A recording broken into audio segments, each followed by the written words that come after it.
Hello guys, हमारे channel पर आपका स्वागत है। अगर आपको वीडियोस पसंद आ रही हैं तो प्लीज़ लाइक करें, कमेंट करें और शेयर करें। अगर आपने चैनल को अभी तक सब्सक्राइब नहीं किया है तो प्लीज़ चैनल को सब्सक्राइब करें। ऋषभ अंतरा को लिफ्ट तक छोड़ने गया।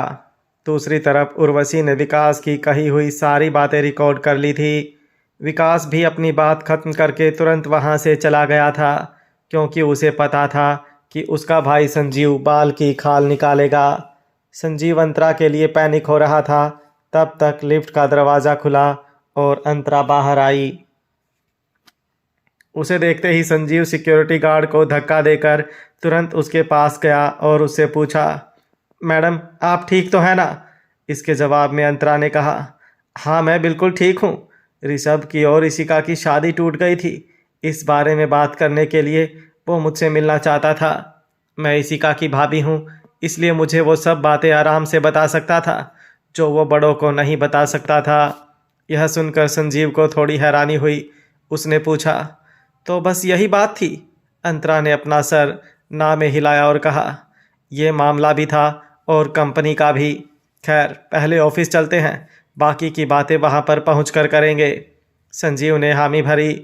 उर्वशी कब से अंतरा को देख रही थी। उसने देखा कि अंतरा बिल्कुल ठीक थी। उर्वशी के चेहरे के हाव भाव एकदम शांत थे। वो अंतरा की तरफ चलती हुई आई और मुस्कुराते हुए बोली, चैनी ऋषभ मलिक से बात हो गई?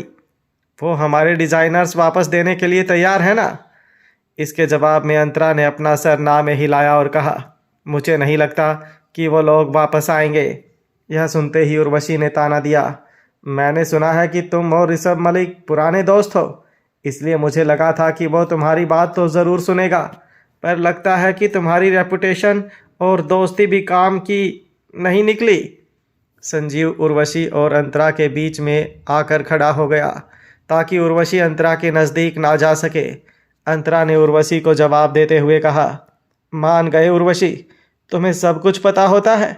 तुम्हें ना सिर्फ ये पता था कि ऋषभ ने ये कंपनी शुरू की है, बल्कि ये भी पता था कि हम दोनों दोस्त भी हैं। उर्वशी मुस्कुराई और बोली, अब क्या है कि इतने टाइम से मैं मेरी मैगज़ीन की चीफ एडिटर रही हूँ, इसलिए थोड़ी बहुत बातें पता रहती हैं।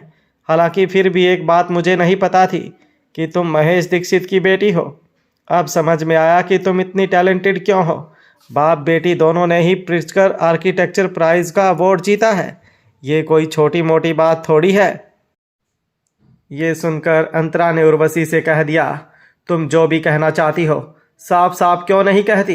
उर्वशी ने कहा, मैं कुछ नहीं कहना चाहती, मैं तो बस ये सोच रही थी कि मेरे पापा और महेश दीक्षित बहुत अच्छे दोस्त थे, पर फिर भी उन्होंने मुझे कभी बताया नहीं कि महेश दीक्षित की एक बेटी भी थी। इसके जवाब में अंतरा ने बेरुखी से कहा, तुम भले ही मेरी सीनियर हो, पर यह मेरी पर्सनल लाइफ है और कहीं पर भी ऐसा नहीं लिखा कि लोगों को अपने परिवार की बातें अपने बॉस को बतानी पड़ती हैं। इसके जवाब में उर्वशी ने कहा, तुमने बिल्कुल ठीक कहा, तो अब काम की बात बताओ। तुम्हारी ऋषभ से बात हो गई ना? वो हमारे एम्प्लॉयज़ को कब लौटा रहा है? अंतरा ने जवाब में बताया, वो सारे एम्प्लॉयज़ छोटे बच्चे नहीं हैं, उन्हें अपने फैसले लेने का पूरा हक है। उनको लगा था कि एआर कॉरपोरेशन उन्हें एक अच्छा फ्यूचर दे सकती है, इसलिए उन लोगों ने ये कंपनी ज्वाइन कर ली। इसमें कोई गलत बात नहीं है, तो मैं ऋषभ से उनको वापस लौटाने की भीख क्यों मांगती? यह सुनकर उर्वशी ने एक शैतानी मुस्कुराहट के साथ कहा, मगर तुम्हारा और ऋषभ का तो पुराना रिश्ता है ना, इसलिए अगर तुम ऋषभ से कहोगी तो वो उन एम्प्लॉयज़ को क्यों नहीं लौटाएगा? अंतरा ने उर्वशी से कह दिया, तुम कब से पुराने दोस्त, पुराना रिश्ता, ये सब बोलकर ताना दे रही हो? साफ साफ क्यों नहीं कहती कि तुम हमारे रिश्ते को कैसा रिश्ता समझ रही हो? इसके जवाब में उर्वशी ने कहा, चैनी तुम सच में मेरे मुंह से सुनना चाहती हो? यहाँ आसपास काफ़ी लोग आ जा रहे हैं, अगर वो लोग सब मेरी बात सुन लेंगे तो? यह सुनकर अंतरा ने कहा, तो फिर एक काम करो, इस बात को सीधा अपनी मैगजीन में पब्लिश कर दो ताकि पूरी इंडस्ट्री को एक साथ पता चल जाए। यह सबसे बेस्ट तरीका है। यह सुनते ही उर्वशी के चेहरे से मुस्कुराहट गायब हो गई। उसने कहा, चैनी या अंतरा, तुम जो कोई भी हो, क्या तुम्हें डर नहीं है कि तुम इस तरह से ऋषभ से अकेले में मिली थी? ये बात जिंदल परिवार को पता चल गई तो क्या होगा? मान लिया कि कबीर तुम पर भरोसा करता है, लेकिन क्या पूरा परिवार भी तुम पर इतना भरोसा करेगा? अगर एक बार ये रिपोर्ट पब्लिश हुई ना, तो तुम्हारी इज्जत मिट्टी में मिल जाएगी। इसके जवाब में अंतरा सिर्फ इतना कहती है, कर दो पब्लिश। यह सुनकर उर्वशी ने हैरानी से पूछा, क्या कहा तुमने? अंतरा ने कहा, देखो उर्वशी, तुम्हारे ये सब पैतरे मुझ पर काम नहीं करेंगे, क्योंकि तुम अपनी मैगजीन का नाम लेकर मुझे पहले भी बहुत बार ब्लैकमेल कर चुकी हो। इसलिए तुम्हें जो करना है करो, मुझे कोई फर्क नहीं पड़ता। चलो संजीव। इतना बोलकर अंतरा वहाँ से निकल गई। ऑफिस के मेन डोर से बाहर निकलकर उसे अपने पेट में थोड़ा सा दर्द महसूस हुआ। अंतरा तुरंत ही रुक गई। वो दीवार का सहारा लेने जा रही थी, लेकिन तब तक किसी ने आकर उसे सहारा दिया। अंतरा ने कहा, आप यहाँ क्या कर रहे हैं? आपको कैसे पता कि मैं यहाँ हूँ? मिस्टर सैडो ने अंतरा का हाथ पकड़ा और कहा, डेविड ने मुझे बताया कि उर्वशी तुम्हें यहाँ लेकर आई थी। यह सुनकर अंतरा ने हाँ में अपना सर हिलाया। मिस्टर सैडो ने पूछा, तुम ऋषभ से मिली? यह सुनकर अंतरा थोड़ी हैरान रह गई। उसने पूछा, आपको पता था कि एआर कॉरपोरेशन का मालिक कौन है? इसके जवाब में मिस्टर सैडो ने कहा, उसने खुद मुझे बताया था। खैर, क्या वो तुम्हारे आने का इंतज़ार कर रहा था? अंतरा को लगा कि मिस्टर सैडो को कहीं कोई गलत फहमी ना हो जाए, इसलिए उसने तुरंत सफाई दी। दरअसल ऋषभ को इशिका के लिए बहुत बुरा लग रहा था, लेकिन वो उसके साथ बात करने के लिए हमारे घर तो नहीं आ सकता था। इसलिए वह चाहता है कि मैं उसकी तरफ से इशिका को दिलासा दूं। कुछ देर बाद वो लोग गाड़ी तक पहुंच गए थे। मिस्टर सैडो ने अंतरा को पैसेंजर सीट पर बिठाया और उसका सीट बेल्ट लगाकर बोला, पहले घर चलते हैं। संजीव भी गाड़ी के पीछे की सीट पर बैठ गया। मिस्टर सैडो ने ड्राइविंग सीट पर बैठकर गाड़ी चलाई। उर्वशी दूर से उन लोगों को जाते देखकर गुस्से से तिलमिला उठी। इसकी दो वजह थी। एक तो अंतरा और संजीव उसे अकेला छोड़कर चले गए थे, और दूसरा, जब मिस्टर सैडो सबके सामने अंतरा का इतना ख्याल रखता था, तब उर्वशी अंदर से जल उठती थी। गाड़ी में थोड़ी देर तक मिस्टर सैडो ने कुछ नहीं बोला, इसलिए संजीव ने बात शुरू की। वो चिढ़ा हुआ था, ये उर्वशी अपनी मैगजीन की आड़ में कुछ भी करेगी और हम चुप रहें। बॉस, आप लोग उसके परिवार के साथ अपना रिश्ता क्यों नहीं तोड़ देते? क्योंकि अब तो ये बात साफ हो गई है कि वो लोग जानबूझकर हमें टारगेट कर रहे हैं। इसलिए अब ये दोस्ती का दिखावा करके कोई फ़ायदा नहीं है। यह सुनकर मिस्टर सैडो ने कहा, अब इस मामले को निपटाना ही पड़ेगा। मिस्टर सैडो के ये कहते ही अंतरा ने पूछा, मगर पापा और सतीश अंकल की दोस्ती का क्या? इसके जवाब में मिस्टर सैडो ने कहा, मेरी इस बारे में पापा से बात हो गई है। उन्होंने मुझे इस मामले को अपनी तरह से हैंडल करने की छूट दे दी है। उन्होंने यह भी कहा है कि वो देखना चाहते हैं कि छिपकली की पूंछ कैसे काटी जाती है। अब उन्हें इस दोस्ती से कोई मतलब नहीं है, लेकिन मुझे लगता है कि अभी तक रिश्ता तोड़ने का वक्त नहीं आया है। यह सुनकर संजीव चौंक गया। उसने कहा, पर बॉस, एक रिश्ते को बचाने के लिए हम लोग इतनी बदनामी क्यों झेलें? पहले ही उसने मैडम के खिलाफ इतनी सारी गलत बातें फैला दी हैं, और अब अगर महेश दीक्षित और मैडम के रिश्ते को लेकर उसने कोई अफवाह फैलाई तो बहुत बड़ी प्रॉब्लम हो जाएगी। यह सुनकर अंतरा ने अपने कंधे उछाले और कहा, लोगों का काम है कहना, इसलिए मुझे लोगों की बिल्कुल नहीं पड़ी। बस मैं यही चाहती हूँ कि चाहे कुछ भी हो जाए, उर्वशी बस मेरी माँ के डिज़ाइन को कुछ ना करे। मिस्टर सैडो ने कुछ सोचते हुए कहा, फिलहाल उर्वशी अपनी मैगजीन के नाम पर इतना उछल रही है क्योंकि सतीश अंकल की हमारे बिजनेस सर्कल में बहुत अच्छी पोजीशन है और उसी के दम पर उर्वशी को सपोर्ट मिल रहा है। अगर तुमने ऐसा कुछ किया तो अपनी जान खतरे में डालने जैसी बात होगी। यह सुनकर अंतरा ने अपना सर ना में हिलाया और कहा, ऐसा ज़रूरी नहीं है। पीछे की सीट पर बैठे हुए संजीव को कुछ समझ नहीं आ रहा था। उसने पूछा, आप लोग क्या बात कर रहे हो? मुझे समझ नहीं आ रहा। जवाब में अंतरा ने मुस्कुराते हुए कहा, मैं एक दुम कटी हुई छिपकली के बारे में बात कर रही हूँ। उसी रात को एक नई खबर ने पूरे रियल एस्टेट इंडस्ट्री को हिला कर रख दिया।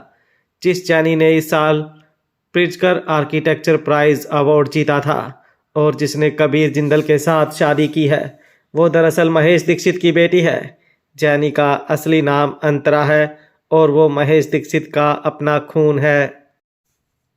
किरण कॉफ़ी शॉप में बैठी हुई अपने फ़ोन पर यह न्यूज़ देख रही थी और जाहिर सी बात थी कि उसके सामने लता ही बैठी होगी।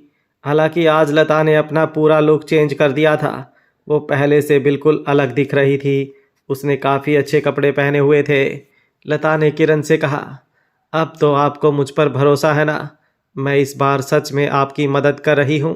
किरण ने एक आह भरी और अपना फ़ोन टेबल पर रखते हुए कहा, लेकिन तुम मेरी सास को क्यों निशाना बनाना चाहती हो?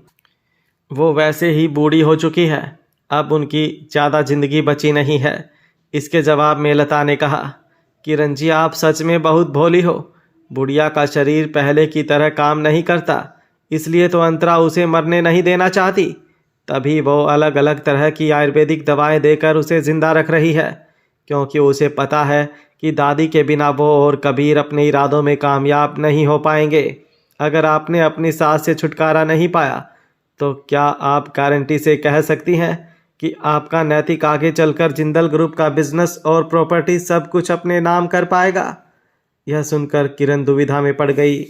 कुछ देर तक सोचने के बाद उसने अपना सर ना में हिलाया और कहा, नहीं, मैं ये नहीं कह सकती।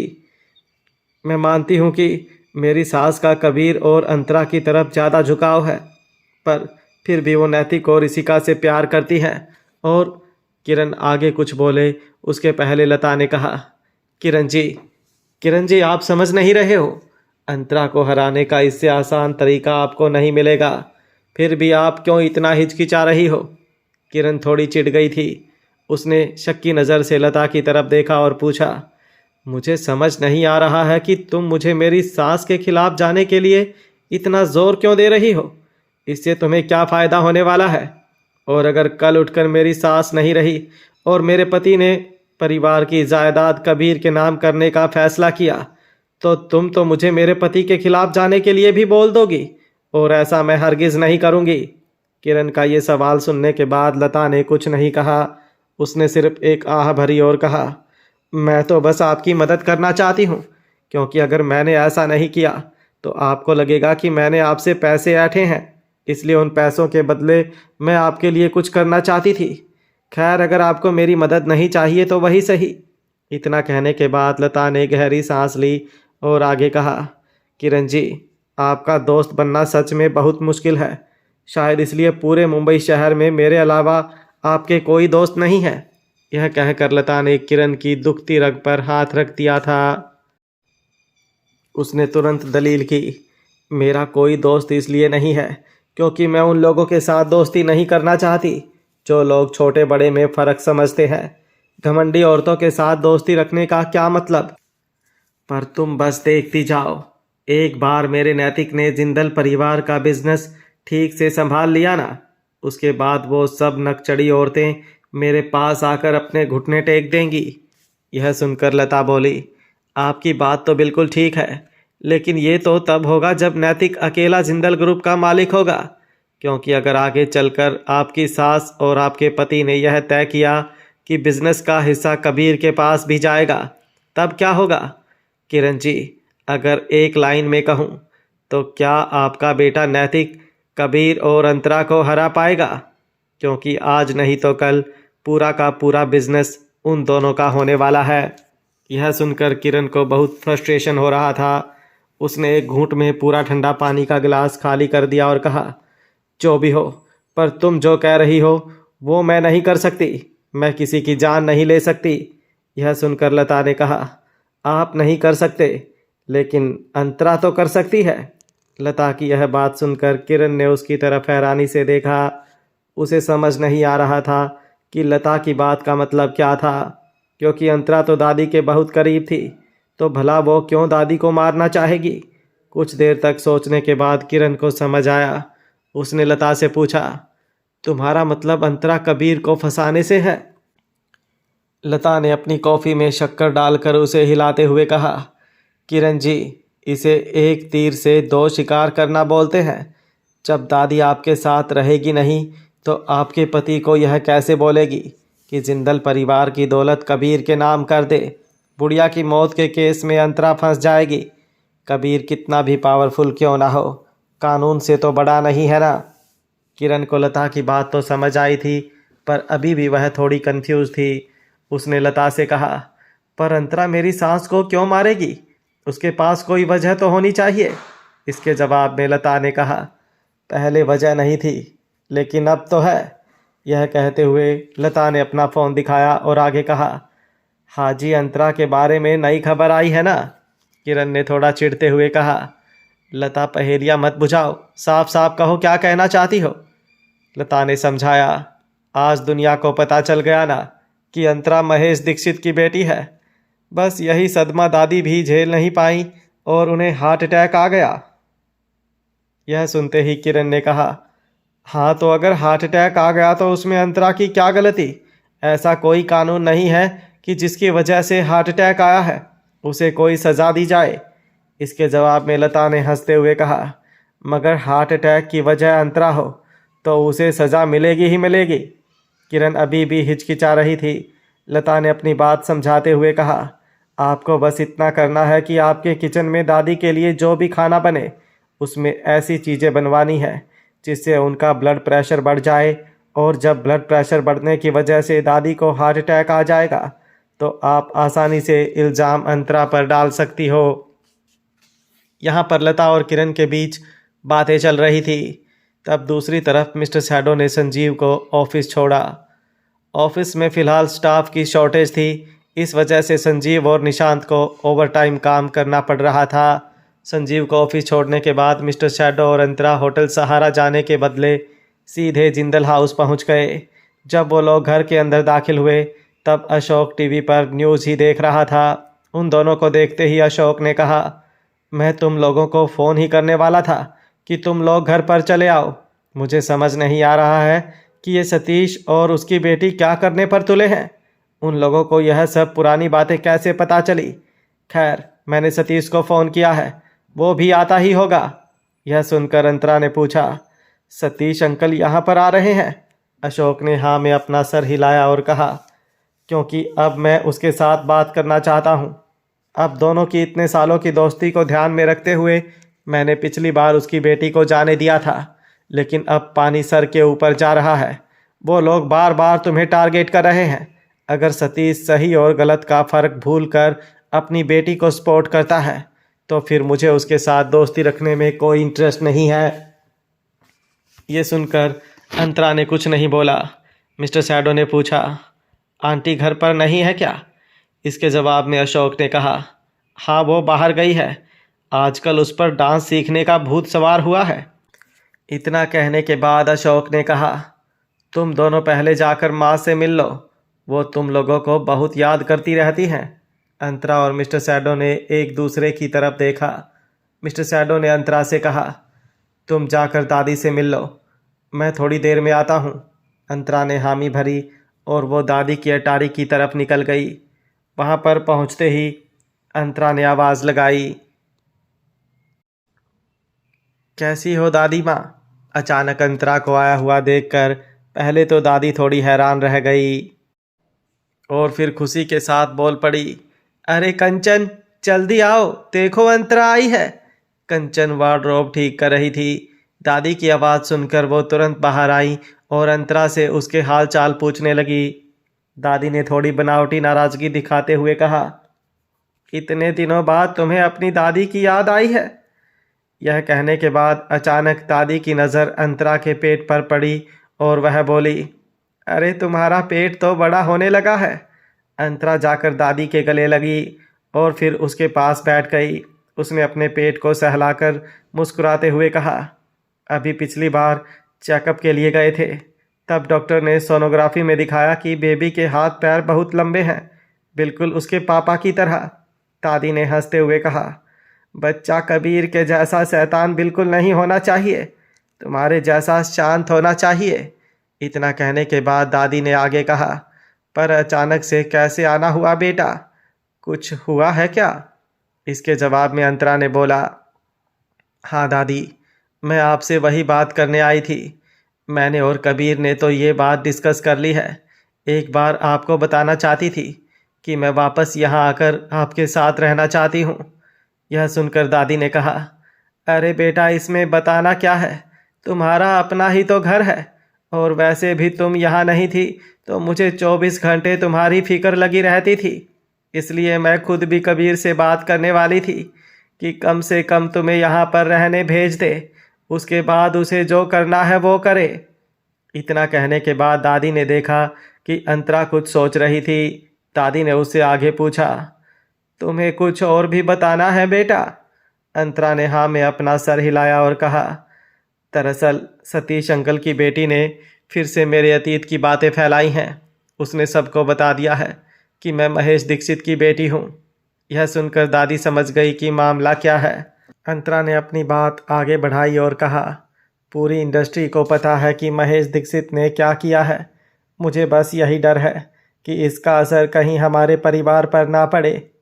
दादी ने मुस्कुराते हुए अंतरा के सिर पर हाथ रखा और कहा, ऐसा कुछ नहीं होगा बेटा, और अगर तुम्हें इस लड़ाई को लड़ने में मेरी कोई भी ज़रूरत हो तो बताओ, मैं तुम्हारे लिए कुछ भी करूँगी। अंतरा अपने ख्यालों से बाहर आई और दादी के सामने मुस्कुराते हुए बोली, फिलहाल आपको कुछ नहीं करना है, बस मैं जो बोलूँगी वो सब खाना है ताकि आपकी तबीयत सही रहे। यहाँ पर अंतरा और दादी की बातें चल रही थी। वहीं दूसरी तरफ घर के हॉल में सतीश अग्रवाल उतावले कदमों से चलता हुआ आया और बोला, अशोक, क्या तुम्हें अपनी बहू के बारे में यह बात पता थी? मिस्टर सैडो और अशोक सतीश का इंतज़ार करते हुए हॉल में बैठे हुए थे। सतीश को आता हुआ देखते ही मिस्टर सैडो खड़ा हुआ और उसके लिए एक चाय का कप भरा। अंकल, पहले आराम से बैठिए और चाय पीजिए। ये सुनते ही सतीश ने कहा, अभी भी तुम चाय पीने की बात कर रहे हो कबीर? क्या तुम्हारी पत्नी सच में महेश दीक्षित की बेटी है? इसके जवाब में मिस्टर सैडो ने कहा, ये बात तो आपकी मैगजीन में पब्लिश हो चुकी है ना, तो फिर आप मुझसे क्यों पूछ रहे हो? सतीश ने तुरंत सफाई दी। वो आर्टिकल उर्वशी ने भेजा था और उसके पब्लिश होने के बाद मुझे पता चला, इसलिए तो सच्चाई जानने के लिए मैं यहाँ आया हूँ। क्या ये बात सच है? अशोक ने सोफे की तरफ इशारा करते हुए सतीश से कहा, पहले बैठ जाओ, क्योंकि जैसे तुम मुझसे सवाल पूछने आए हो वैसे मुझे भी तुमसे कुछ पूछना है। पिछली बार तुम यहाँ आए थे उसे ज़्यादा दिन नहीं हुए, तब मैंने तुम्हें सब कुछ समझा दिया था, फिर भी तुम्हारी मैगजीन ने वही हरकत की। तुम चाहते क्या हो सतीश? सतीश ने कहा भरी और बेबसी से कहा, इस बार मैंने सच में कुछ नहीं किया। उर्वशी को कहीं से एक रिकॉर्डिंग मिल गई थी, उसने मैगजीन के एक एम्प्लॉय को रिकॉर्डिंग भेज दी और पब्लिश करवा दिया। अगर मुझे पता होता कि जैनी महेश की बेटी है तो मैं ऐसा कभी नहीं होने देता। मैं जानता हूँ कि महेश को बहुत घमंड था और वह पाखंडी भी है, पर हम दोनों अब्रोड में एक साथ पढ़ते थे और अब जब वो पागल खाने में है तो उसकी बेटी का ख्याल रखना मेरा फर्ज बनता है। यह सुनकर अशोक ने सतीश को ताना दिया, तुम भूल रहे हो कि वह मेरी बहू है, उसका ख्याल हम लोग अच्छी तरह से रख सकते हैं। इसलिए मैं फिर एक बार तुमसे कह रहा हूँ सतीश, कि तुम्हारी बेटी कितनी भी काबिल हो पर उसका सही रास्ते पर चलना बहुत ज़रूरी है। हमेशा दूसरों की ज़िंदगी में क्यों ताक झाँक करती रहती है? और अंतरा ने तो कभी भी उसके साथ कुछ गलत नहीं किया, फिर वह हर बार अंतरा को निशाना क्यों बना रही है? इस बात के लिए सतीश भी थोड़ा कंफ्यूज था। उसने कहा, शायद यह सब इसलिए हो रहा है क्योंकि सब लोग उर्वशी और जानी को कंपेयर करते हैं। उर्वशी ने बचपन से लेकर आज तक अपने बारे में सिर्फ तारीफ़ें ही सुनी है, लेकिन अब अचानक जानी आ गई। वो उर्वशी से हर मामले में बेहतर है, इसलिए उर्वशी को यह बात मानने में थोड़ा टाइम लग रहा है, पर मैं कह रहा हूँ ना कि वह आगे से ऐसा कुछ नहीं करेगी। सतीश की बात सुनने के बाद अशोक ने उससे कहा, देखो सतीश, अगर महेश दीक्षित तुम्हारा दोस्त है तो तुम्हें अच्छी तरह पता होगा कि उसने अपने बेटे को इतना सर पर चढ़ा कर रखा था कि बाद में उसे कंट्रोल करना नामुमकिन हो गया था। तुम्हारी बेटी भी उसी रास्ते पर चल रही है, अगर तुमने उसे रोका नहीं तो बहुत पछताओगे। ये सुनते ही सतीश ने अपना सर पकड़ लिया और कहा, अरे हाँ, अच्छा याद दिलाया, महेश का तो एक बेटा भी है ना। तुम लोगों को पता है कि वो आजकल कहाँ है? मिस्टर सैडो और अशोक दोनों समझ गए थे कि सतीश टॉपिक चेंज करने की कोशिश कर रहा है, इसलिए मिस्टर सैडो ने कहा, देखिए अंकल, आप आज यहाँ पर आ गए तो मुझे भी आपसे कुछ कहना है। आपका और पापा का इतना पुराना रिश्ता है, सिर्फ इसी बात को ध्यान में रखते हुए मैंने और अंतरा ने पिछली बार उर्वशी को छोड़ दिया था। पर अगर वह अपनी हरकतों से बाज नहीं आना चाहती तो हमारा परिवार भी अब पलटवार करेगा, क्योंकि अंतरा ने मुझसे शादी बेइज्जत होने के लिए नहीं की है। इसलिए मैं आपसे बस यही कहना चाहता था कि आगे से मैं अपना गुस्सा कंट्रोल नहीं कर पाऊंगा। मिस्टर शैडो का टोन बेरुखा था। सतीश को यह पसंद नहीं आया। उसने कहा, कबीर, तुम एक छोटी बात को बहुत बड़ा रूप दे रहे हो। उर्वशी बस थोड़ी ज़िद्दी है और कुछ नहीं। बचपन से ही उसे मेरा थोड़ा ज़्यादा लाड़ प्यार मिला है। क्या तुम उसे इस बार माफ़ नहीं कर सकते? और जैनी भी उर्वशी से शायद 1-2 साल ही बड़ी होगी। क्या वो उसे अपनी छोटी बहन समझकर माफ़ नहीं कर सकती? इसके जवाब में मिस्टर शैडो ने कह दिया, पहली बात तो अंतरा अपनी माँ की इकलौती औलाद है और उसकी कोई बहन नहीं है। और पूरी दुनिया में करोड़ों लड़कियां अंतरा से 1-2 साल छोटी होंगी, तो क्या वह उन सब को अपनी छोटी बहन मानकर सब कुछ सहती रहेगी? और दूसरी बात, अगर उर्वशी को आपने बहुत लाड़ प्यार दिया है तो अंतरा को भी मैंने बहुत प्यार दिया है। इसलिए अगर आपको हर बात में अपनी बेटी का बचाव करना है तो इसका यही मतलब है कि आप हमारे इस दोस्ती के रिश्ते को दुश्मनी में बदलना चाहते हो। और अगर ऐसा ही है तो मुझे भी कोई डर नहीं है। मैं भी देखता हूँ कि आप जिंदल ग्रुप से कब तक टक्कर ले सकते हो। मिस्टर शैडो ने बहुत बेरुखी से अपनी बात कही थी। सतीश को समझ आ गया था कि इस बार कबीर बात को इतनी आसानी से नहीं जाने देगा। इसलिए उसने एक आह भरी और कहा, ठीक है कबीर, मैं समझ रहा हूँ तुम क्या कहना चाहते हो। मैं उर्वशी को बोल देता हूँ कि वह कल से ही जिंदल ग्रुप छोड़ दे। अब से हम लोगों के बीच कोई रिश्ता नहीं रहेगा। आज के बाद हम लोग कभी मिलेंगे भी नहीं। तब तो ठीक है ना? मिस्टर शैडो कोई जवाब दे उसके पहले एक आवाज़ सुनाई दी, क्यों रिश्ता नहीं रहेगा? किरण वापस आ चुकी थी। घर में दाखिल होते ही उसने सतीश की बात सुनी। मिस्टर शैडो को हॉल में बैठा हुआ देखकर वह समझ गई थी कि क्या मामला है। किरण ने कहा, उर्वशी अच्छी बच्ची है, सब लोग उसकी तारीफ करते हैं। देखो कबीर, औरतों के बीच ऐसे छोटे मोटे मनमुटाव होना आम बात है। इसमें रिश्ता तोड़ने जैसा फैसला लेने की क्या ज़रूरत है? वैसे भी अंतरा तो प्रेग्नेंट है ना, तो उसे कहो कि घर पर रहे और अपनी तबीयत का ख्याल रखे। ठीक है, गुस्सा थूक दो, तुम्हें ऑफिस भी जाना होगा ना?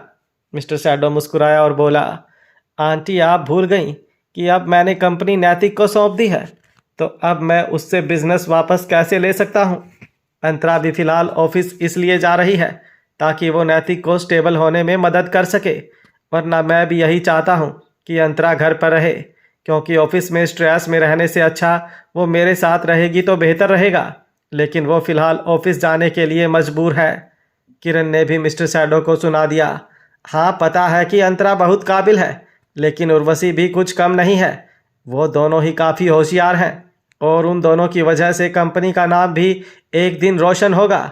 लेकिन अगर फिर भी उन दोनों में बनती नहीं है तो दोनों को अलग अलग डिपार्टमेंट में ट्रांसफ़र कर दो ना, ताकि उन दोनों को ना ही एक दूसरे की शक्ल देखनी पड़े ना ही बात करनी पड़े। मिस्टर शैडो कुछ बोले उससे पहले अशोक ने किरण को ताना दिया, तुम बिजनेस के बारे में ना ही बोलो तो बेहतर है किरण। अपनी कैंची जैसी जुबान की वजह से इशिका की शादी तो तोड़ दी है, अब ऑफिस के मामले में दखल मत दो। इशिका की शादी टूट गई थी, इस बात का गुस्सा अशोक के अंदर भी ठंडा नहीं हुआ था। और फिर से किरण ने गलत वक्त पर गलत बात कर दी थी, इसलिए अशोक चिढ़ गया था। उसने किरण से पूछा, और तुम इतनी लेट क्यों आई? इसके जवाब में किरण ने कह दिया, मैंने बताया था ना आपको, मैं डांस सीखने गई थी। अब क्लासेस लेट ख़त्म हुई तो उसमें मैं क्या करूं?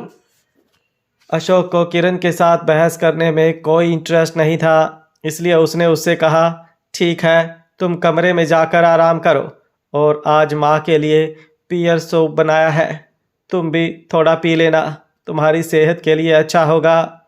अशोक की ये बात किरण को अच्छी लगी। उसे एहसास हुआ कि जो भी हो उसका पति उससे अभी भी प्यार करता है।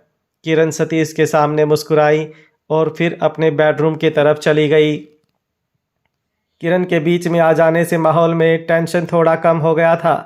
सतीश ने कहा, अशोक, कबीर, मैं जिंदल परिवार के साथ अपना रिश्ता तोड़ने के बारे में सपने में भी नहीं सोच सकता। इसलिए मेरा सुझाव है कि हम लोगों को इस छोटी सी बात को बड़ा नहीं बनाना चाहिए।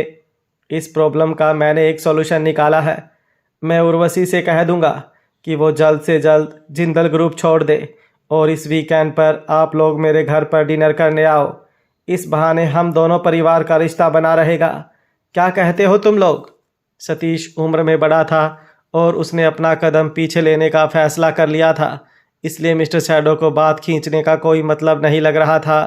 हालांकि अशोक ने सतीश से कह दिया, देखो सतीश, भले ही हम दोस्त हैं, फिर भी मैं तुम्हें सच्चाई तो बता के रहूँगा, चाहे तुम्हें कितनी भी कड़वी लगे। अगर तुम्हें हमारी दोस्ती की सच में परवाह है तो तुम्हें अपने बेटी को समझाना चाहिए कि वो अंतरा को इस तरह से बदनाम करना बंद कर दे, क्योंकि अंतरा अब जिंदल परिवार की बहू है। उसका अपमान हमारे परिवार का अपमान कहलाएगा। इसके जवाब में सतीश ने कहा, हाँ हाँ, मैं समझ गया अशोक, और मैंने कहा ना, मुझे नहीं पता था कि जैनी महेश की बेटी है, वरना मैंने उर्वशी को बहुत पहले ही समझा दिया होता। ये सब बात हो जाने के बाद सतीश ने मिस्टर शैडो और अशोक से कहा कि वो अंतरा से मिलना चाहता है, लेकिन उन दोनों ने मना कर दिया। इसलिए सतीश अफसोस के साथ वहाँ से निकल गया।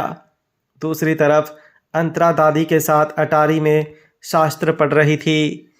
दादी ने अंतरा से कहा, मुझे पता है तुम्हारे जैसे जवान लोग इन सब बातों में विश्वास नहीं रखते, और तुम्हारी गलती नहीं है। मैं भी तुम लोगों की उम्र की थी तो मुझे भी इन सब बातों पर यकीन नहीं था। दादी के हाथ में एक माला थी जो वो पूरा दिन जपती रहती थी। दादी ने आगे कहा, पिछली बार जो हादसा हुआ था और उसकी वजह से तुम्हारा और कबीर का बच्चा चल बसा था, उस वजह से मुझे बेचैनी रहती है। मैं बस ये चाहती हूँ कि इस बार तुम्हारे बच्चे को कुछ नहीं होना चाहिए। इसलिए जब से तुम्हारी प्रेगनेंसी की खबर आई है, तब से मैं अपनी पूजा में खास तुम्हारे लिए प्रार्थना करती हूँ कि तुम्हें कुछ ना हो। अंतरा ने मुस्कुराते हुए कहा, अब तो मैं आपके साथ यहाँ रहती हूँ, इसलिए मेरे बच्चे को कुछ नहीं होगा। आपके आशीर्वाद की वजह से वो बिल्कुल सुरक्षित रहेगा। ये सुनकर दादी ने कहा, हाँ, लेकिन इतने दिनों से तुम दोनों बाहर थे ना। अगर वो सतीश की बेटी हमारे ना घर आई होती तो तुम्हें और कबीर को मुझसे दूर कभी नहीं जाना होता। अंतरा और दादी की बातें चल रही थी, तब तक कंचन वहाँ आई और बोली, दादी, किरण मैडम आई हुई हैं, वो आपके लिए पियर सूप लाई हैं। ये सुनकर दादी ने कहा, अच्छा तो उसे बुलाओ ऊपर। इसके जवाब में कंचन ने कहा, मैडम बोल रही हैं वो आपको ऊपर आकर डिस्टर्ब नहीं करना चाहती, इसलिए कह रही हैं कि वो सूप मैं ही आपके पास ले आऊं, पर पहले आपसे पूछ लूं। ये सुनते ही दादी जोर से हंस पड़ी और कहा, किरण में इतना सुधार कब से हो गया? मुझे पता है वो आजकल घर से बाहर ज़्यादा जाने लगी है, लेकिन पता नहीं वो किससे मिल रही है जो उसे ये सब सिखा रहा है। ये सुनकर कंचन ने कहा, आप फिक्र मत करो दादी, क्योंकि अगर उन्होंने सूप में कुछ मिलाया होता तो वो देने नहीं आती। ये सुनने के बाद दादी ने हाँ में अपना सर हिलाया और कहा, हाँ, लेकर आओ। कंचन ने हामी भरी और वो जाकर सूप ले आई। दादी ने सूप अपने हाथ में लेकर स्मेल किया और कहा, अरे वाह, किरण में तो सच में काफ़ी बदलाव आ गया है। उसने सूप में काफ़ी सारे टॉनिक ऐड करवाए हैं, जैसे कि जिनसेंग, सोया। ये सुनकर अंतरा ने कहा, दादी, ये सब आपकी सेहत के लिए अच्छा है? दादी ने मुस्कुराते हुए अंतरा से पूछा, हाँ, इसलिए तो मैं पूछ रही हूँ कि तुम बताओ मुझे ये पीना चाहिए या नहीं, क्योंकि अगर मैंने ये पिया तो पूरी रात मुझे खांसी आएगी, जिसकी वजह से मैं ठीक से सो नहीं पाऊँगी, और अगर ये पी लिया तो शायद ब्लड प्रेशर बढ़ जाए, और उसके बाद हो सकता है कि। दादी ने अपनी बात अधूरी छोड़ दी। दादी की बात सुनकर अंतरा ने थोड़ी देर सोचा और फिर एक बाउल लेकर थोड़ा सा सूप उस बाउल में डाल दिया और कहा, अभी आपके बाउल में सूप बहुत कम है और आप दवाई तो खाओगे ही, इस वजह से आपको ज़्यादा प्रॉब्लम नहीं होगी। अब आप बेफिक्र होकर ये सूप पी सकती हो। दादी मुस्कुराई और फिर सूप पीने लगी। सूप खत्म करने के बाद दादी ने कंचन से कहा, ज़रा पता लगाओ कबीर अब तक यहाँ क्यों नहीं आया। कंचन ने हामी भरी और बाहर गई। कुछ देर बाद वो लौटी और बोली, छोटे मालिक कहीं गए हुए हैं और किसी को पता नहीं कि वो कहाँ गए हैं। ये सुनकर दादी ने थोड़ा नाराज़ होते हुए कहा, इतनी रात को वो कहाँ गया है? उसे अपनी बीवी की बिल्कुल पड़ी नहीं है। आने दो उसे, बराबर से उसकी क्लास लूँगी। अंतरा ने मुस्कुराते हुए कहा, वो शायद ऑफिस गए होंगे, क्योंकि अभी अभी नैतिक ने बिजनेस संभालना शुरू किया है, इसलिए उन्हें फिक्र लगी रहती है। तो शायद वो नैतिक की कुछ मदद करने गए होंगे। तो आप फिक्र मत करो, आप हो ना मेरे साथ। ये सुनकर दादी ने हंसते हुए कहा, तुम्हारे जैसी बीवियां होती है ना, इसलिए आदमी अपनी मनमानी करता है। अब दादी के सोने का वक्त हो चुका था, इसलिए अंतरा उसे बेडरूम में लेकर गई। जब तक दादी को नींद नहीं आ गई तब तक अंतरा उनके पास ही बैठी रही और फिर अपने कमरे में लौटी। उसके पीछे पीछे कंचन भी अंतरा के कमरे में आई और टेबल पर पानी रखा। अंतरा ने कहा, ताईमा आप भी अपने कमरे में जाकर आराम कर लीजिए। कंचन ने हामी भरी और कहा, अगर आपको किसी भी चीज़ की ज़रूरत पड़े तो मुझे बुला लेना। कंचन भी बुज़ुर्ग थी, इसलिए अंतरा को अच्छा नहीं लगता था कि वो उसकी सेवा करे, और वैसे भी फ़िलहाल सोने का वक्त हो गया था, इसलिए उसे किसी भी चीज़ की ज़रूरत नहीं थी। अंतरा बेड पर लेट गई। उसके बाद कंचन ने कमरे की लाइट ऑफ की और बाहर चली गई। अब कमरे में बिल्कुल अंधेरा था, सिर्फ खिड़की से चांद की रोशनी अंदर आ रही थी। जब उर्वशी जिंदल हाउस में रहने आई थी तब अंतरा और मिस्टर शैडो अटारी में इसी कमरे में रहते थे।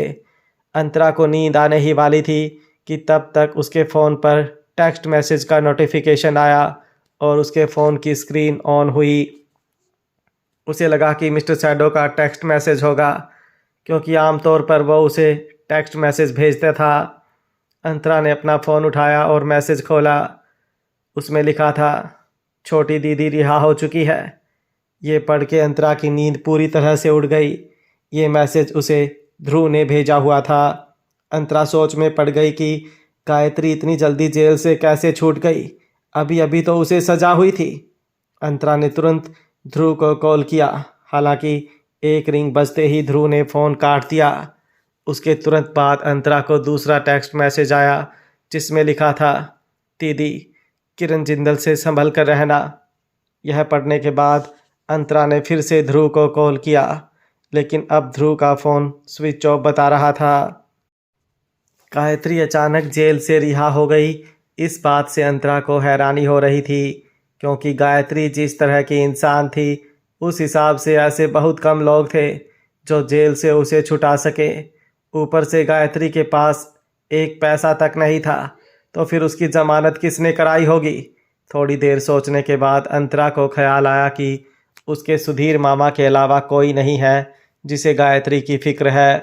ध्रुव ने उसे एक साथ दो खबर दे दी थी, एक तो गायत्री की रिहाई की और दूसरी किरण से संभल कर रहने की।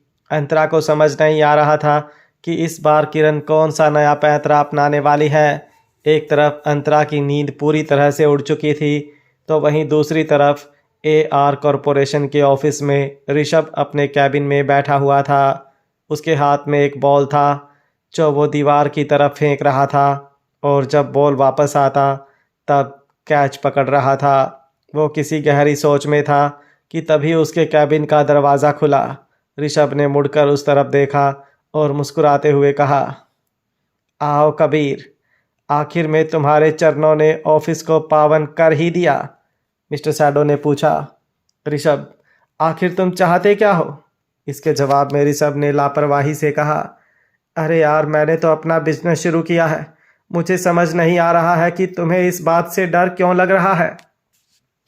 मिस्टर शैडो ने ऋषभ से कहा, जिंदल ग्रुप छोड़कर जो एम्प्लॉयज़ निकल गए थे वो तुम्हारे पास काम कर रहे हैं ना, तुम और उर्वशी। मिस्टर शैडो अपनी बात पूरी करे उससे पहले ऋषभ ने कहा, लो, मुझे तो लगा था तुम ये पूछने आए हो कि मैंने अंतरा के साथ क्या किया।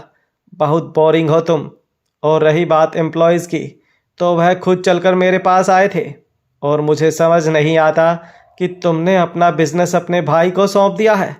फिर भी तुम क्यों अपनी कंपनी की इतनी फिक्र करते हो? मिस्टर सैडो ने उसकी बात रोककर कहा, मैं तुमसे लड़ने नहीं आया हूँ और मैं ये भी जानता हूँ कि तुमने उन एम्प्लॉयज़ को लालच देकर अपने पास नहीं बुलाया है और ना ही उर्वशी में इतनी काबिलियत है कि वो ऐसा कुछ कर सके। वो कोई और ही है। तुम उसके साथ हाथ मिलाकर जिंदल ग्रुप को बर्बाद करना चाहते हो, पर मैं तुम्हें कामयाब नहीं होने दूंगा। वैसे तुम्हारा मकसद क्या है? इसके जवाब में ऋषभ ने मुस्कुराते हुए कहा, ये अच्छा सवाल पूछा तुमने, पर मुझे भी समझ नहीं आ रहा है कि मैं इसका जवाब कैसे दूं। मिस्टर सैडो ने कहा, मैंने तुम्हारे भाई से भी बात की है। उसने मुझे भरोसा दिया है कि तुम्हारे परिवार ने तुम्हें ये बिजनेस शुरू करने के लिए तुम्हें कोई फाइनेंशियल सपोर्ट नहीं दिया है और तुम्हारे कार डिज़ाइन कंपनी के पास भी इतने फंड्स नहीं हो सकते, तो तुम्हें इतना सारा पैसा दिया किसने? इसके जवाब में ऋषभ ने कह दिया, तुम्हें यह सब मुझसे पूछने की कोई ज़रूरत नहीं है। अब मेरी और ऋषिका की इंगेजमेंट टूट गई है, इसलिए हमारे बीच अब कोई रिश्ता नहीं रहा। उल्टा हम अब बिजनेस राइवल्स बन गए हैं। तुम्हें लगता है कि अब मैं अपने बिजनेस के आगे के प्लान तुम्हें बताऊंगा? मिस्टर शैडो आराम से जाकर सोफे पर बैठ गया और बोला, तुम मुझे ना बताओ तो भी चलेगा, बस मुझे तुमसे एक सवाल पूछना है। तुमने जिस भी इंसान के साथ हाथ मिलाया है, क्या वो अंतरा के लिए खतरा है? ये सुनकर ऋषभ ने थोड़ा सोचा और फिर जवाब दिया, मुझे नहीं लगता कि अंतरा को उस शख्स से कोई खतरा है। यह सुनकर मिस्टर शैडो ने हाँ में सर हिलाया और कहा, अगर ऐसा है तो कोई प्रॉब्लम नहीं है, अब मैं तुम्हें डिस्टर्ब नहीं करूँगा, मैं निकलता हूँ। ये बोलकर मिस्टर शैडो खड़ा हुआ और दरवाजे की तरफ जाने लगा। तब तक ऋषभ ने उसे रोक लिया। मिस्टर शैडो ने ऋषभ से पूछा, अब क्या बताना है तुम्हें? इसके जवाब में ऋषभ ने कहा, तुम्हें अंतरा की फिक्र करने की ज़रूरत नहीं है, क्योंकि मैं भी उसे प्रोटेक्ट करना चाहता हूँ।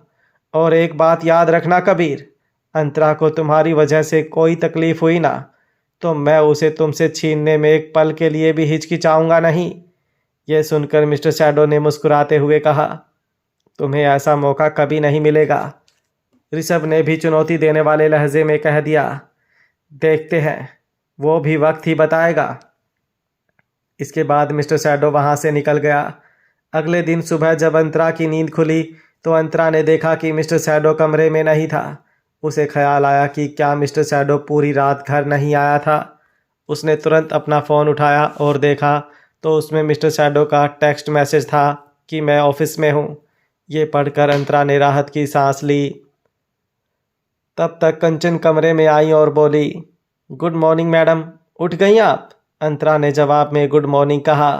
कंचन के हाथ में फ्लावर वास था। उसने कहा, किरण मैडम ने यह खूबसूरत फूल भेजे हुए हैं और कहा है कि यह दादी के कमरे में लगाया जाए, इसलिए कुछ फूल मैं आपके लिए भी लेकर आ गई। किरण मैडम काफ़ी अच्छे मूड में लग रही थी और आप फिक्र मत कीजिए, मैंने ये फूल चेक कर लिए हैं, इसमें कुछ भी गड़बड़ नहीं है। अंतरा ने वो फ्लावर हाथ में लिया और फूलों को देखा। वो सारे येलो और ऑरेंज कलर के लिली के फूल थे।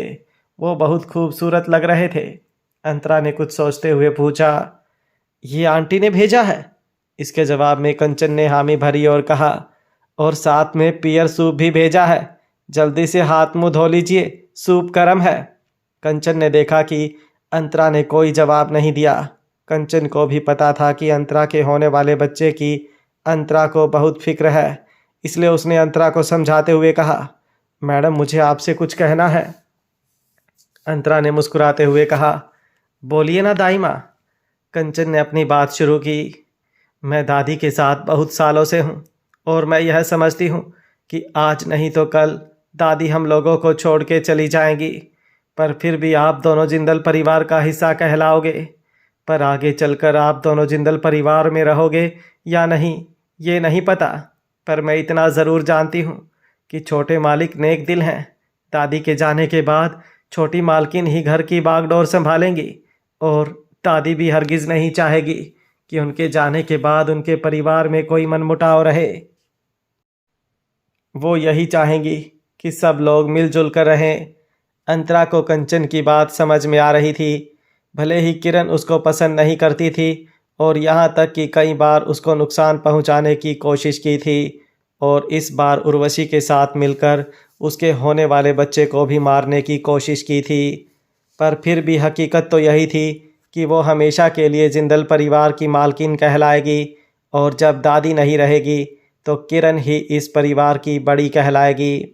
पर अगर अंतरा और मिस्टर शैडो किरण के साथ घुल मिलकर नहीं रहे तो उन लोगों को जिंदल परिवार से अलग होना पड़ेगा, क्योंकि अंतरा को पता था मिस्टर शैडो किसी भी हाल में अंतरा को नहीं छोड़ पाएगा।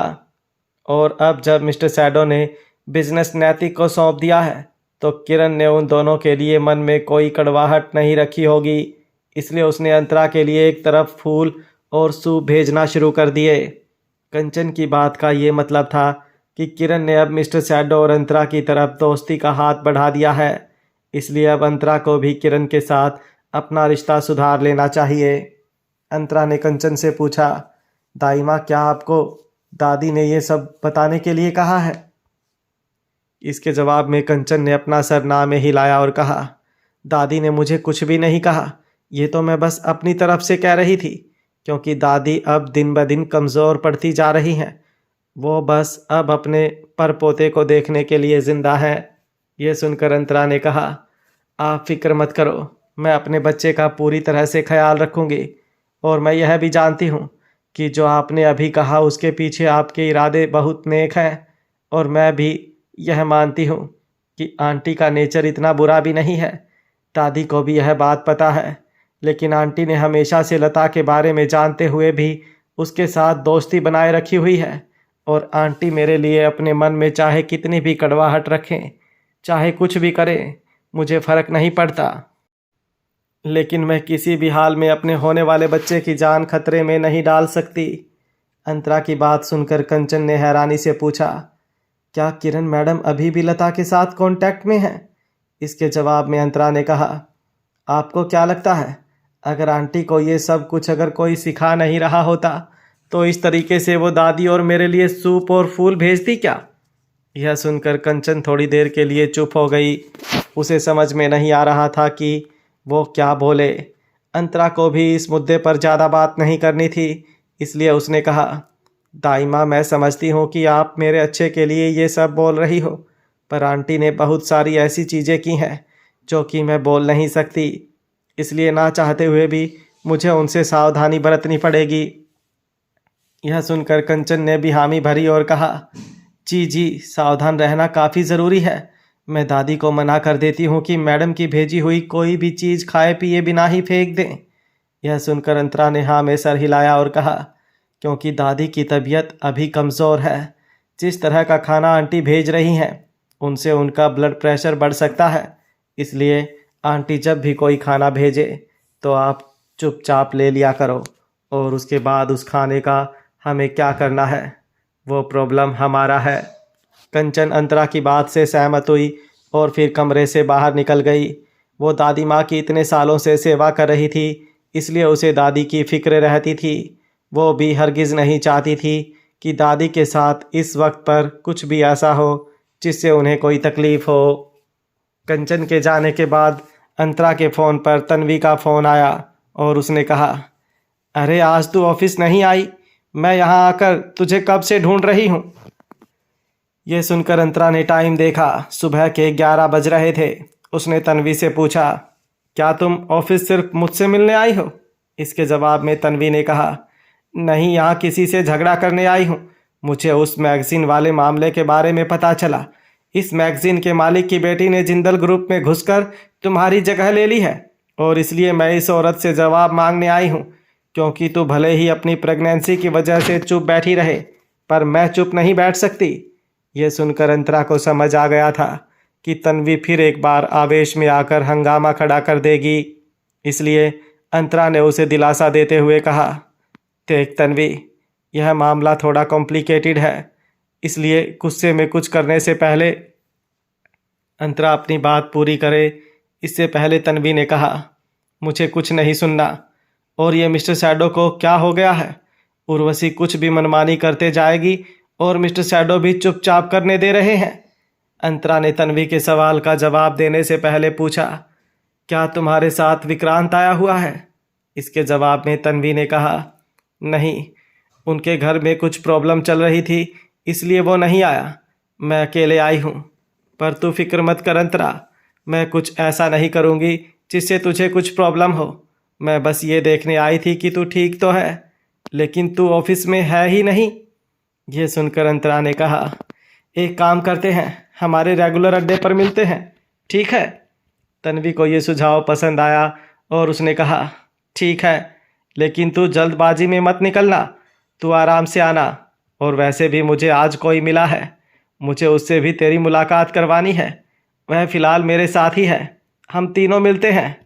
अंतरा कुछ पूछे कि तन्वी उससे किससे मिलाने वाली है, उससे पहले ही तन्वी ने फ़ोन कट कर दिया।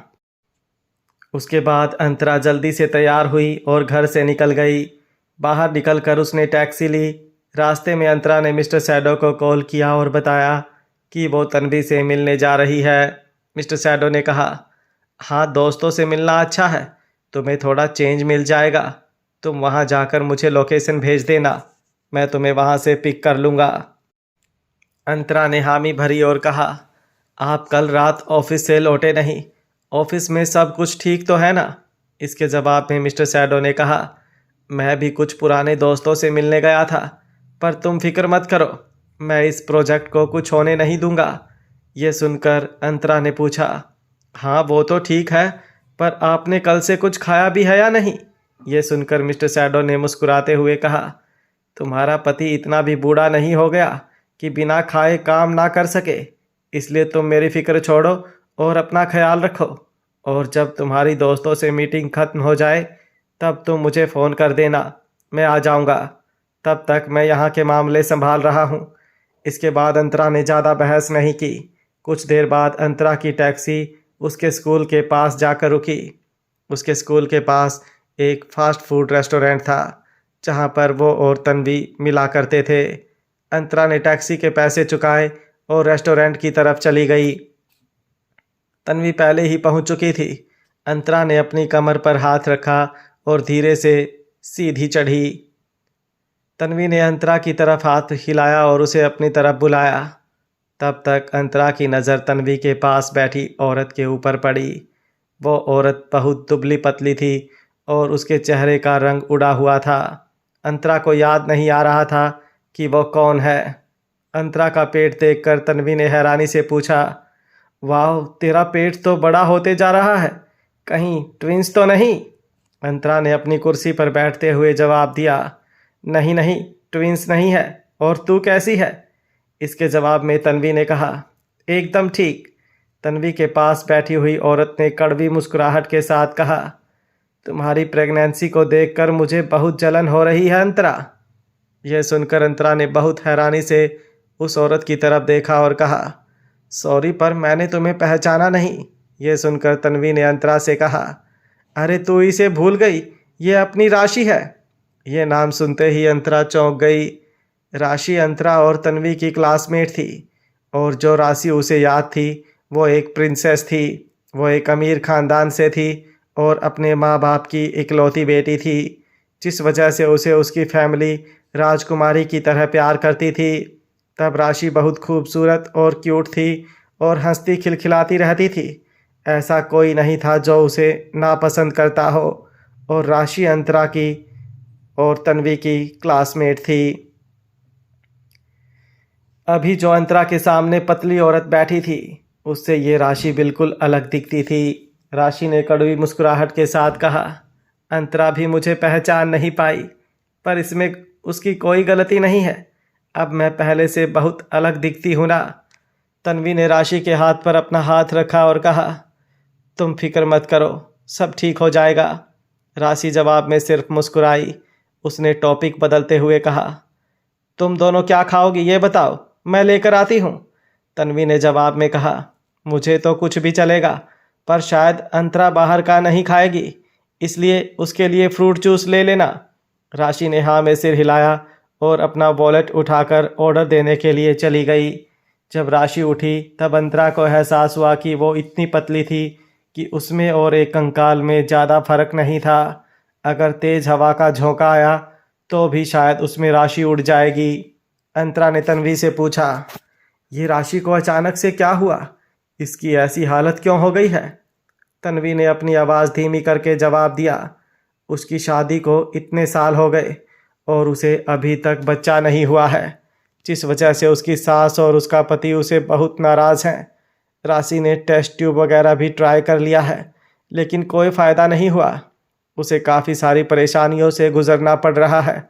तुझे याद है ना वो कितनी क्यूट दिखती थी, और अब देख क्या हालत हो गई है उसकी।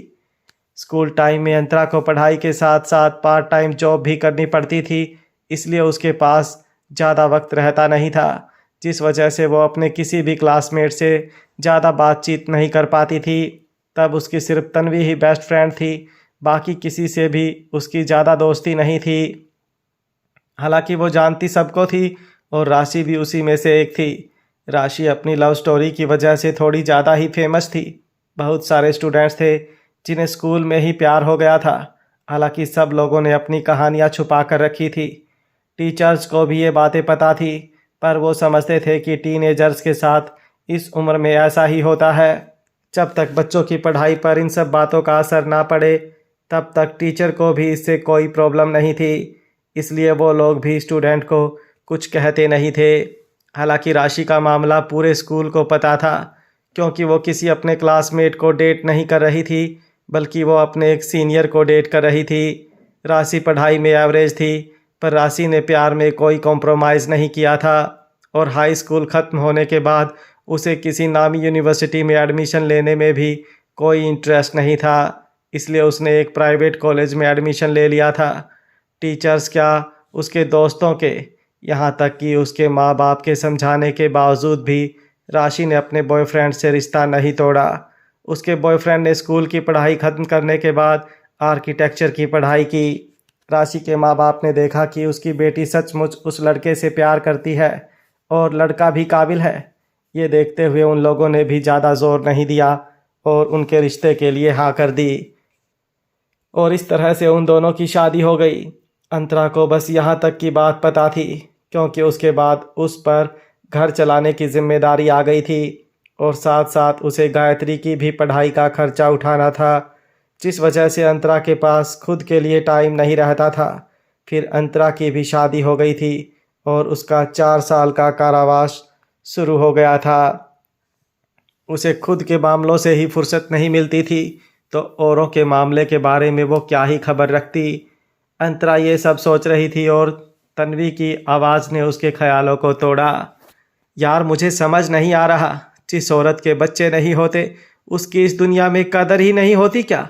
मेरा मतलब है कि अगर वो बच्चा पैदा कर पाए तभी वो औरत कहलाती है क्या? इसके जवाब में अंतरा ने कहा, ये तुम्हारे ऊपर डिपेंड करता है। कुछ औरतों को बच्चे चाहिए रहते हैं, और बहुत सी औरतें ऐसी भी होती हैं जो ज़िंदगी भर बच्चे पैदा नहीं करती, पर फिर भी वह लोग खुश रहते हैं। तन्वी ने आह भरी और कहा, लेकिन राशि तो ये बोल रही है कि वह बच्चे पैदा नहीं कर पा रही है, इस वजह से उसके घर पर उससे ऐसा बर्ताव किया जा रहा है जैसे कि उसने पाप कर दिया है। उसका पति उसे डिवोर्स देने की बात कर रहा है, और मेरा एक दोस्त लॉयर है, इसलिए राशि मेरे पास मदद मांगने आई थी। ये सुनकर अंतरा थोड़ी हैरान रह गई। उसने पूछा, ओह, मतलब बात डिवोर्स तक पहुंच गई है? तन्वी ने अपना सर हाँ में हिलाया और कहा, राशि की बातों से तो ऐसा ही लग रहा है कि उसके पति की फैमिली सोचती है कि राशि में ही प्रॉब्लम है। यह सुनते ही अंतरा को कुछ याद आ गया। तन्वी ने भी ये नोटिस किया और वो बोली, तू बिल्कुल सही सोच रही है। राशि का मामला भी बिल्कुल तेरे जैसा है। उसके साथ भी वही हो रहा है जो तेरे साथ हो रहा था, और उल्टा जब राशि ने मुझे अपने बारे में बताया तो मुझे ज़्यादा शौक लगा, क्योंकि रुद्र के घर में तेरे साथ ऐसा इसलिए हो रहा था क्योंकि उन्हें बिजनेस संभालने के लिए कोई वारिस चाहिए था। थोड़ा बहुत लॉजिक समझ आता है, पर राशि का ससुराल कोई खानदानी रईस तो है नहीं, तब भी वो उसके साथ ये सब कर रहे हैं। राशि कोई बूढ़ी तो हो नहीं गई है, उसको और उसके पति को ट्रीटमेंट करवानी चाहिए ना। अब पुराना ज़माना तो रहा नहीं कि औरत बच्चे पैदा नहीं कर पा रही हैं तो उसे डिवोर्स दे दो। अंतरा तन्वी की बात सुनकर सोच में पड़ गई थी। हर एक परिवार के अलग अलग प्रॉब्लम होते हैं, और ऊपर से राशि के परिवार में क्या चल रहा था ना ही अंतरा को पता था और ना तन्वी को, जिस वजह से अंतरा को समझ में नहीं आ रहा था कि उसे क्या बोलना चाहिए। थोड़ी देर सोचने के बाद अंतरा ने तन्वी से पूछा, तो क्या राशि भी अपने पति को डिवोर्स देने के लिए तैयार है? इसके जवाब में तन्वी ने कहा, उसके पास कोई और चारा है। अब तो वो भी खुद को ब्लेम करने लगी है कि उसी में कुछ प्रॉब्लम है। मैंने तुम्हारे अतीत के बारे में उसे बताया कि कैसे पहले यह बोला गया था कि तुम्हारे अंदर भी प्रॉब्लम है, पर असल में तुम्हें कोई प्रॉब्लम थी ही नहीं। इसलिए मैंने उसे सजेस्ट किया कि हॉस्पिटल चल के एक बार चेकअप कराते हैं। इसलिए मैं आज सुबह ही उसे अपने साथ हॉस्पिटल लेकर गई थी और टेस्ट के रिजल्ट दोपहर को आने वाले हैं। इसलिए राशि ने कहा कि इस बीच के टाइम में वो तुमसे मिलना चाहती है, इसलिए मैं उसे तुम्हारे ऑफिस लेकर गई थी। लेकिन रिसेप्शनिस्ट ने कहा कि डिज़ाइन डिपार्टमेंट की इंचार्ज अब तुम नहीं रही बल्कि उर्वशी है। ये सुनते ही मुझे लगा कुछ तो गड़बड़ है और मैंने विक्रांत को कॉल किया और उसी ने मुझे बताया कि तुम्हारी कंपनी में क्या चल रहा है। मुझे गुस्सा आ रहा है कि कोई प्रेगनेंसी में भी तुम्हें चैन से जीने नहीं दे रहा है। अंतरा ने तन्वी को दिलासा दिया और कहा, इतनी भी बड़ी प्रॉब्लम नहीं है, मिस्टर शैडो संभाल लेंगे। तन्वी ने अंतरा से कहा, अरे क्या बात बड़ी बात नहीं है, वो उर्वशी तुम्हारी जगह। तन्वी अपनी बात पूरी करे उससे पहले राशि अंतरा के लिए फ्रूट जूस लेकर आ गई और अपनी जगह पर बैठते हुए बोली, यह अंतरा का जूस, बाकी का ऑर्डर वेटर लेकर आएगा।